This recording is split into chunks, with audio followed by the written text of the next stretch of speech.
নমস্কার বন্ধুরা, আশা করি আপনারা সবাই ভালো আছেন। আজ 23শে জুন 2024 সাল রবিবার। আরও কিছু গুরুত্বপূর্ণ আপডেট নিয়ে আপনাদের সামনে হাজির হয়েছি বন্ধুরা। কিন্তু আপডেটগুলো দেওয়ার আগে একটা গুরুতর বিষয় আপনাদের সাথে শেয়ার করতে চাইছি বন্ধুরা। আপনারা অবশ্যই একটু মন দিয়ে ব্যাপারটা শুনুন।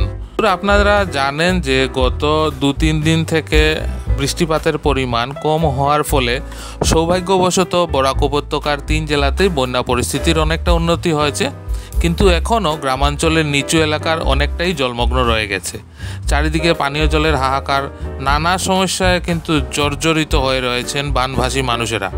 এমন অবস্থায় কিছু উঠতি বয়সী ছেলেমেয়েরা, বিশেষ করে শহর এলাকার উঠতি বয়সী কিছু ছেলে এবং মেয়েরা মোটর বাইকে চেপে বিভিন্ন জলমগ্ন এলাকাগুলোতে গিয়ে রিলস বানানোর নামে খুবই দৃষ্টিকটুভাবে নানান অমানবিক এবং অনাকাঙ্ক্ষিত মন্তব্য করে বানভাসী মানুষদের প্রতি। প্রয়োজনের তাগিদে হাঁটু জল, কোমর জল ঠেলে আসা পুরুষ এবং মহিলাদের প্রতি এমন অশালীন মন্তব্য, এমন তির্যক মন্তব্য খুবই অপ্রত্যাশিত এবং এগুলো কোনো অবস্থাতেই মেনে নেওয়া যায় না। ছাপরি টাইপের কিছু কম বয়সী ছোকরাদের বাবার কিনে দেওয়া টাকার মোটরসাইকেলে করে ঘুরতে যাওয়াতে আমাদের তো কোনো আপত্তি নেই, কিন্তু রিলস বানাতে গিয়ে সহজ সরল গ্রাম্য মানুষদের নিয়ে মস্করা করা অন্তত আমরা মেনে নিতে পারি না। এই ভিডিওটা যারা দেখছেন তারা অবশ্যই এই ব্যাপারে আমার সাথে একমত হবেন। বন্ধুরা, আপনারা জানেন যে ভিডিও শটের জন্য আমি 2টো ক্যামেরা সবসময় সাথে রাখি, আর একটা ক্যামেরা সবসময় অন থাকে। আমি সুস্পষ্টভাবে বলছি যে এমন যে টিজিংয়ের ঘটনাগুলো সরল গ্রামবাসীদের প্রতি আমার ক্যামেরাতে সম্পূর্ণভাবে রেকর্ড হয়েছে। এমনকি আমি কয়েকজন ভুক্তভোগীর বয়ানও রেকর্ড করেছি আমার ভিডিওর মাধ্যমে। যে উঠতি বয়সী ছোকরারা এগুলো করেছে না, তাদের চেহারা আমি চাইলে কিন্তু সবার সামনে আমার ভিডিওর মাধ্যমে তুলে ধরতে পারি। কয়েকটা ছেলেকে আমি প্রথমে ডেকে বোঝানোর চেষ্টা করেছি, যেহেতু ওরা কথা দিয়েছে যে এমন ভুল ওরা আর করবে না কখনো, তাই সেই ক্লিপগুলো আপাতত আমি পাবলিশ করলাম না। আর সবথেকে বিড়ম্বনার বিষয় হচ্ছে বন্ধুরা, যে এই ছোকরাগুলোর মধ্যে আবার কয়েকজন আবার আমার সাবস্ক্রাইবার। আমি জানি এই ভিডিওটা কিন্তু এই ছেলেগুলো দেখবে যারা এই কাজটা করেছে, তো তোমাদের উদ্দেশ্যে বলছি আর কোনোদিন যেন এমন অমানবিক কাজটা প্লিজ তোমরা করো না। আর যদি এমন কাজ নজরে আসে তবে আমি কিন্তু প্রমাণসহ ভিডিও ক্লিপগুলো আপলোড করে দেবো চ্যানেলে। যারা বানভাসী মানুষদের নিয়ে মস্করা করেছো না, তারা মনে রেখো ওরা আজকে হয়তো ওদের বাড়ি নিচু জায়গায়, তাই ওরা বানভাসী। তোমরা শহরে থাকো, উঁচু জায়গায় থাকো, কিন্তু মনে রেখো উঁচু জায়গাতে তুফান কিন্তু বেশি লাগে। প্রকৃতির স্নেহ যেমন সবার জন্য সমান, তেমনি প্রকৃতির রুদ্ররূপও কিন্তু সবার জন্য সমান। যাই হোক বন্ধুরা, এখন আপনাদেরকে পুরো আপডেটগুলো দিয়ে দিচ্ছি। এখন পর্যন্ত পাওয়া খবরে আজ এবং আগামীকাল আসামের 12টি জেলায় ভারী বৃষ্টিপাতের সম্ভাবনা আছে। রাজ্যের যেসব জেলাগুলোতে ভারী বৃষ্টিপাতের সম্ভাবনা আছে সেগুলি হলো কোকরাঝাড়, চিরাং, বাক্সা, গোয়ালপাড়া, শোণিতপুর, বিশ্বনাথ, লখিমপুর, ধেমাজি, কার্বি আংলং, গোলাঘাট, ডিমা হাসাও এবং কাছাড়।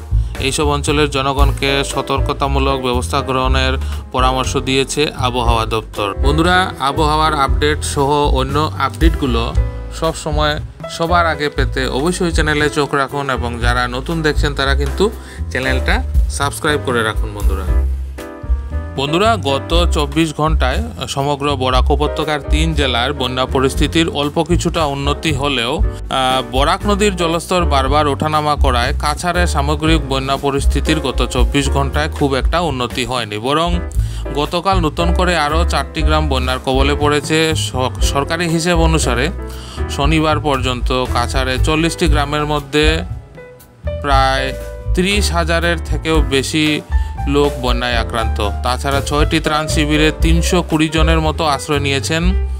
গত 72 ঘন্টায় বৃষ্টিপাত না হওয়ার কারণে বন্যাক্রান্তরা স্বস্তির নিঃশ্বাস ফেললেও গতকাল এবং আজ সকালে অনেকবার বরাক নদীর জলসীমা হঠাৎ বাড়ছে, আবার হঠাৎ স্থিতিশীল হয়ে যাচ্ছে, আবার হঠাৎ করে 1-2 সেন্টিমিটার করে বাড়ছে। এতে কিছুটা আশঙ্কার রয়ে গেছে বন্ধুরা, যদিও জলস্তর এখনও অনেকটাই বিপদসীমার নিচে আছে। বন্ধুরা, আপনাদের মধ্যে অনেকেই গতকালকের ভিডিওতে কমেন্ট করে জানতে চেয়েছিলেন যে মেঘালয়ের রাস্তার কি খবর, তো আপনাদেরকে এই ব্যাপারে আপডেটটা দিয়ে দেব।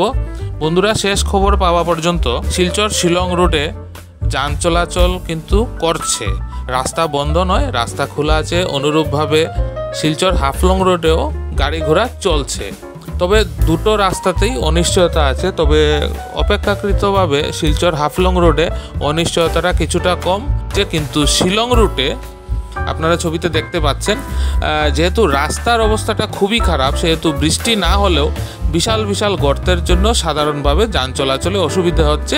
তবে রাস্তা কিন্তু খোলা আছে, আপনারা সড়ক যুগে গুয়াহাটি যেতে হলে আপনারা দুটো রাস্তাই ব্যবহার করতে পারেন। এখন বন্ধুরা, বদরপুর লামডিং রুটে ট্রেন চলাচল বর্তমানে মোটের উপর স্বাভাবিক আছে। এখন পর্যন্ত কোনো ট্রেন বাতিলের খবর কিন্তু আমাদের কাছে নেই। যেগুলো শিডিউলড ট্রেন ছিল সেগুলো সময় মতোই ছাড়ছে।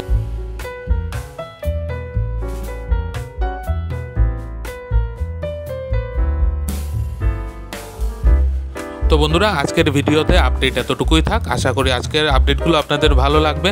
যদি ভালো লাগে তো অবশ্যই কমেন্ট করে জানাবেন, একটা লাইক করে দেবেন, আপনার চেনাশোনা সবার সাথে ভিডিওটা শেয়ার করবেন। আর যারা নতুন দেখছেন তারা প্লিজ চ্যানেলটা সাবস্ক্রাইব না করে যাবেন না, সাবস্ক্রাইব করে পাশে থাকা বেল আইকনটা প্রেস করে দেবেন। তাতে যখনই আমি আর একটা নতুন ভিডিও দেব তার নোটিফিকেশন সাথে সাথে আপনার কাছে চলে আসবে। খুব তাড়াতাড়ি আগামীকাল আরও কিছু নতুন আপডেট নিয়ে আপনাদের সামনে দেখা হচ্ছে। ততক্ষণ আপনারা সবাই ভালো থাকবেন, সুস্থ থাকবেন। পাশে থাকার জন্য অনেক অনেক ধন্যবাদ।